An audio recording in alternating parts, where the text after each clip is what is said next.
አሰላሙ አለይኩም ወራህመቱላህ ወበረካቱ። ሰላም ሰላም፣ እንዴት ናችሁ? ውድ የቻናሌ ቤተሰብ ደህና ናችሁ? እኔ ያለው አልሐምዱሊላህ በጣም ደህና ነኝ። ዛሬ ግን ደንግጫለሁኝ። ራሴን ድረስ አሞኛል፣ ደንግጫለሁ። ምን እንደሆነ ልንገራችሁ። እየሮጥኩ መጥቼ ነው አሁን ቪዲዮ የሰራሁት፣ ምክንያቱም ለአንዳንድ ትምህርት ይሆናል ብዬ ስላሰብኩኝ ማለት ነው። ምን ሆነ መሰላችሁ? ዛሬ ልጆች ክፍል ለቀቁና ክፍል አጸዳ ገባሁኝ። ክፍል አጸዳ ከገባሁ በኋላ ክፍል አጸዳሁኝ። አጸዳድቼ መጸዳጃ ቤት ላጸዳ ገባሁ ማለት ነው። አብዛኛው ዱባይ ላይ እንግዲህ አሁን አብዛኛው ቦታ ላይ የሸዋሩ ቦታ የሆነ በር አለው የሚዘጋ በመስታወት ዙሪያውን ሆኖ መዝጊያውም መስታወት ነው። መስታወት ሲባል እንዲህ ቀለል ያለ አይደለም፣ በጣም ይካበዳል። ለመዝጋትም ለመክፈትም ለራሱ ያስቸግራል። ወፈር ያለ ስለሆነ የማያሳይ ትንሽ ወፈር ያለ ስለሆነ በጣም ይከብዳል። ከዛ እሱ ከትናንት ወዲያ ምናምን ተታች ቡለኑ ትንሽ ለቆ ነበረ። የሆነ ቡለን እንትን ወሰርኩና ማጥበቂያ አጠበቅኩት ማለት ነው። ለሰዎቹም ሳልነግራቸው ቀረሁኝ። ዛሬ ምን ሆነ? ላጸዳ ገባው። እንትን ሳሙና አደረኩኝ፣ ሳሙና ፈሰስኩ ማለት ነው መሬቱ ላይ። ከዛ ያሸውኝ እያለ እንደዚህ አጎንብሼ በብሩሽ እየፈገፈኩ ነበር። የሆነ ድምፅ ሰማሁኝ። ለካሱ ሊወድቅ ብሎ ነው ታውቃላችሁ። የሆነ ድምፅ ሰማሁ። ምንድን ነው ብዬ ወደ ውጭ ወጣሁ። አዳመጥኩ፣ ምንም ድምፅ የለም። ከዛውንም ተመለስኩ። አሁንም እያጠብኩ ነው። አንዴ ወደ ሸዋሩ ቦታ ሄዳለሁ፣ አንዴ ወደ እዚህ መጸዳጃ ቦታውን አሻለሁኝ። የሆነ በቃ ስሜቴ ብዙ ጥሩ አይደለም። የሆነ ጭንቀት ነገር ተሰማኝ። ወጣሁና ትቼ ሳሙና አለ ቤት ውስጥ ማንም ሰው የለም፣ ወጥተዋል። ከዛ ወጥቼ ታች እስኪ እንዴ ሌባ እየገባ ነው እንዴ ብዬ ታች ወረድኩኝ። በር እየከፈቱ ይሆናል ብዬ ማለት ነው። ታች ወርጄ ግቢውን ቸክ አደረግኩኝ፣ አየሁኝ፣ ምንም ነገር የለም። ከዛ ተመለስኩኝና አሁንም ማጠቤን ጀመርኩ። እያጠብኩኝ እያለ ላኢላሃ ኢላላህ ሙሐመድ ረሱሉላህ ወላሂ ማለት ነው አላህ ነው ዛሬ ከዚህ ከሞት ያዳነኝ።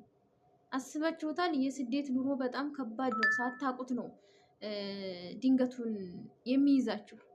እንደ ተራራቅን ቤተሰብ ትመጣለች ብሎ እያሰበ አያችሁት። እኔ አሁን ያመኛል፣ ነገር ግን በህመሜ ሳልሞት በዚህ ሞቼ ነበር። ግን ሀያሉ አምላኬ ከዚህ ከአደጋ ሰወረኝ ማለት ነው። እና ሳሙና ጨረስኩኝና በብሩሽ ምንድን ነው የሚባለው ሳሙናውን ልጠርገው ስል አለፍኩኝ። መጀመሪያ የሽንትኑን የሸዋር ቦታውን ለመጥረግ ብዬ እልፍ ከማለቴ ደቂቃ ሰከንድ ያልቆየም ሲወድቅ ማለት ነው። አስባችሁታል? እኔ እግሬ እንኳ በደንብ አልተሻገረም ሲፈጋ ማለት ነው። ሲወድቅ እንዳለ ክስክስ ነው ያለው። ከመክበዱ የተነሳ ሰራሚኩን ድረስ ሰብሮታል። አስባችሁታል? እኔን ቢያገኘኝ ምን እንደሚያደርገኝ። ከቅንጭላቴ ጀምሮ ነው ወደታች አመድ የሚያደርገኝ ማለት ነው። ግን ከዛሬው አደጋ ሀያሉ አላህ አዋጣኝ ማለት ነው። ወላሂ ነው የምላችሁ፣ ከባድ ነው።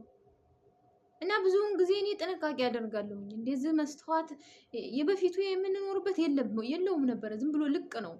የአሁኑ እዚያውን ያለንበት ሁሉም አለው። እና ስከፍት ስዘጋ ቸክ አደርጋለሁ። ከታች ለቋል አልለቀቀም የሚለውን ቸክ አደርጋለሁ። እንዳለ ቸክ አደርጋለሁ። ትናንትና አይቻለሁኝ፣ አጠበቅኩት። ግን ሲከፈት ሲዘጋ ያው ልጆቹ ስለሚታጠቡ ሲከፍቱ ሲዘጉ እነሱ ላይ እንኳንም አልወደቀ፣ መልሶ ተፈቷል ማለት ነው። አይገርምም? የአላህ ስራ አይገርምም? የአላህ ስራ አይገርምም? አልሐምዱሊላህ። ወላይ ልሳቅ። ወላይ ከደቂቃዎች በፊት ሞቻ ነበር። ስለዚህ ሀያሉ አላህ ሀያሉ አምላኬ ስላዳነኝ ልሳቅ ወላሂ። እና እንደዚህ ያለ በየቤታችሁ የሆነ ክፍት ዝግት ጣል አታድርጉት። ስከፍቱም ስዘጉም ቀስ አርጋችሁ ዝጉ፣ ቀስ አርጋችሁ ክፈቱ። ምክንያቱም እግራችሁ ላይ እንዲያው አይግደላችሁ፣ ላይገል ይችላል እኮ ነገር ግን ወይ እጃችሁ ላይ ቢወዲቅ ወይ እግራችሁ ላይ ቢወዲቅ የሆነ አካል ያጎላል። መሞት እኮ ረፍት ነው። የሆነ አካል ያጎላል። የአረብ ሀገር ሴት ደግሞ ማንም ቤተሰብ ማንም አያንከባክባትም።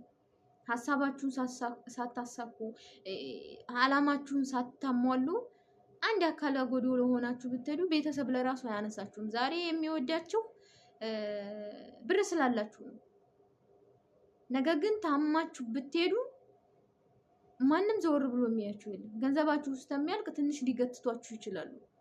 ነገር ግን ገንዘቡ ካለቀ በኋላ ማንም ሊያስቀምጣችሁ አይችልም። ስለዚህ አንዳንድ ልጆች አሁን ኤርፎን ሰክተው ምንም አይሰሙም ሲያጥቡ ምናምን፣ ይሄ መሆን የለበትም። አሁን እኔ ኤርፎን ባደርግ ኖሮ የሆነ ድምፅም አልሰማም፣ ምንም ነገር አልሰማም። ግን የኔ ስበብና የኔ መንቃት እንዳለ ሆኖ አላህ የፈለገውን ስለሚሰራ አላህ ሀዲያ ነኝ ማለት ነው። ይሄ ብቻ አይደለም፣ እነሱ የሉ መውደቁ እንዳለ እነሱ የሉ።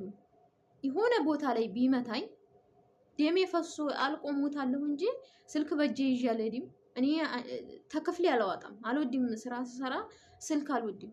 ያም ጎጂ ይመስለኛል። የሆነ ቦታዬን ከመታው ደም ይፈሳል። ስልክ በአካባቢው የለም። ፎቅ ነው፣ ደረጅ ነው፣ መውረድ አልችልም። አስቡት፣ ቢጫነኝስ ምን ነፍሳለኝ? ቢጫነኝስ እነሱ መርዳት አይችሉም ማለት ነው። ከዚህ ሁሉ ነው ዛሬ አላህ ያዋጣኝ ማለት ነው። መመታቱ እንዳለ ሆኖ እነሱ እንዲደርሱልኝ እንኳን ስልኬ በእጅ አልያዝኩም።